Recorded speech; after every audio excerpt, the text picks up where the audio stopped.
तो चलिए आज बात करते हैं एशिया की जीवन रेखाओं की, उन महान नदियों की जो निकलती हैं दुनिया की छत यानी हिमालय से और करोड़ों लोगों की जिंदगी को संवारती हैं। आइए आज इनके सफर और इस पूरी कहानी को जरा और गहराई से समझते हैं। अच्छा, एक मजेदार बात, जब भी इंडियन रिवर्स की बात होती है ना, तो अक्सर लोग फ्लोरिडा के इस लैगून के बारे में सोचने लगते हैं। लेकिन आज हम उसकी बात नहीं कर रहे, हम बात करेंगे भारत की असली जीवन रेखाओं की, उन विशाल और ऐतिहासिक नदियों की जो सिर्फ एक देश को नहीं बल्कि एक पूरे महाद्वीप को सींचती हैं। तो आज का हमारा सफर कुछ ऐसा रहेगा। सबसे पहले हम दो नदियों की एक दिलचस्प कहानी से शुरुआत करेंगे, फिर हम समझेंगे कि हिमालय को वाटर टावर आखिर कहते क्यों हैं। उसके बाद हम यहाँ की बड़ी बड़ी नदी प्रणालियों को देखेंगे, फिर ये नदियाँ कैसे देशों की सीमाओं को पार करती हैं और उनकी राजनीति को समझेंगे, और आखिर में हम जानेंगे कि ये नदियाँ पूरे एशिया के लिए इतनी ज्यादा जरूरी क्यों हैं। तो चलिए अपने सफर के पहले पड़ाव पर चलते हैं, दो नदियों की कहानी। और जैसा कि मैंने कहा, यहाँ शुरुआत एक ऐसी तुलना से होगी जिसके बारे में शायद ही आपने सोचा हो। तो हाँ, फ्लोरिडा का वो लगून अपनी जगह दिलचस्प है, अपनी जैव विविधता के लिए जाना जाता है, लेकिन वो एक अलग ही दुनिया है। हमारा फोकस आज उन नदियों पर है जो सिर्फ पानी का स्रोत नहीं है, बल्कि वो नदियां जो देशों की सीमाओं को लांघती हैं और करोड़ों लोगों की संस्कृति और जिंदगियों को एक दूसरे से जोड़ती हैं। तो अब चलते हैं अपनी कहानी के असली सोर्स की तरफ, मतलब कि विशाल और शानदार हिमालय पर्वत श्रृंखला की ओर।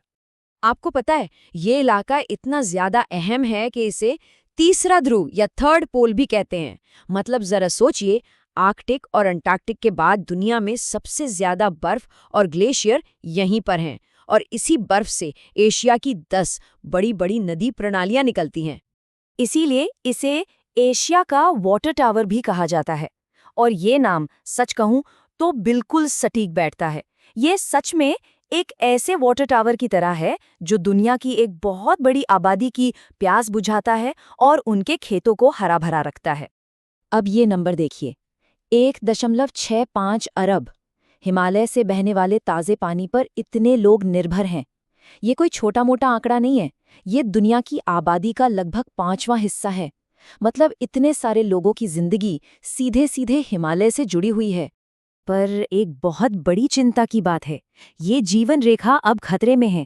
क्लाइमेट चेंज की वजह से ग्लेशियर बहुत तेजी से पिघल रहे हैं, मौसम का पूरा पैटर्न बदल रहा है। नतीजा, इन नदियों का भविष्य अनिश्चित हो गया है और साथ ही करोड़ों लोगों की जिंदगी पर भी एक सवालिया निशान लग गया है।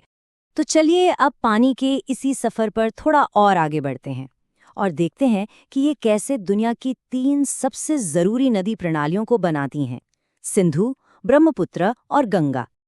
अब जरा इन नदियों के पैमाने को देखिए। सिंधु और ब्रह्मपुत्र दोनों ही नदियां लगभग 2900 किलोमीटर लंबी हैं। अंदाजा लगाइए ये कितना लंबा सफर है। और ये नदियां सिर्फ लंबी ही नहीं है, बल्कि ये कई देशों और उनकी संस्कृतियों को भी आपस में जोड़ती हुई चलती हैं। और सोचिए, जब गंगा और ब्रह्मपुत्र जैसी दो बड़ी नदियां आपस में मिलती हैं तो क्या होता है?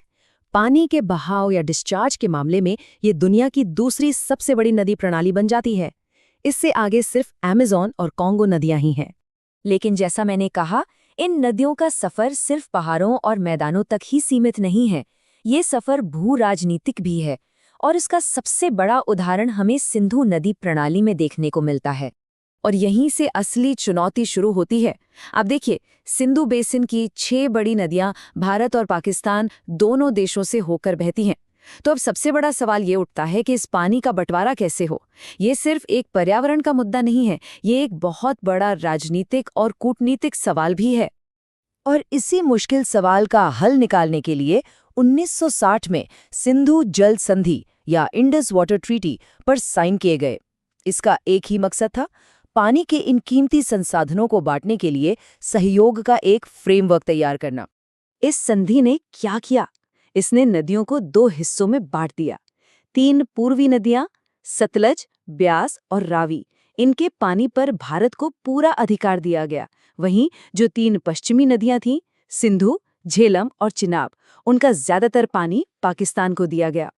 अब इस बंटवारे का नतीजा ये हुआ कि इस पूरी नदी प्रणाली के कुल पानी का लगभग 80% हिस्सा पाकिस्तान को मिलता है। और ये पानी पाकिस्तान की खेती और उसकी पूरी अर्थव्यवस्था के लिए रीढ़ की हड्डी की तरह है। तो चलिए अब इन सभी बातों को जोड़कर देखते हैं और समझते हैं कि ये पूरे इलाके की स्थिरता और उसके भविष्य के लिए क्यों इतनी मायने रखती हैं। देखिए, इन नदियों का स्वस्थ रहना कोई सिर्फ किताबों में पढ़ने वाली बात नहीं है। ये सीधे सीधे लोगों के भोजन, उनकी ऊर्जा और आर्थिक सुरक्षा से जुड़ा हुआ मामला है। चाहे खेती हो, पीने का पानी हो या फिर हाइड्रो पावर से बिजली बनाना हो, सब कुछ इन नदियों के सही तरीके से बहने पर ही टिका है। हाल की एक रिसर्च भी इसी बात पर जोर देती है कि इन प्राकृतिक प्रणालियों का स्वास्थ्य पूरे क्षेत्र की स्थिरता के लिए बेहद जरूरी है। इसीलिए हिमालय आज पानी की सुरक्षा और क्लाइमेट चेंज को लेकर पूरी दुनिया की चिंता का केंद्र बन गया है। ये अब सिर्फ एक लोकल मुद्दा नहीं, बल्कि एक ग्लोबल कंसर्न है। और ये सारी बातें हमें एक बहुत बड़े सवाल के सामने लाकर खड़ा कर देती हैं कि जैसे जैसे हिमालय के ग्लेशियर पिघल रहे हैं, सिकुड़ रहे हैं, तो एशिया की इन जीवन रेखाओं का नक्शा कैसे बदलेगा? उन लगभग 2 अरब लोगों का भविष्य क्या होगा जो इन पर निर्भर हैं? क्या देशों के बीच सहयोग बढ़ेगा या फिर संघर्ष? इसका जवाब तो शायद आने वाला वक्त ही देगा।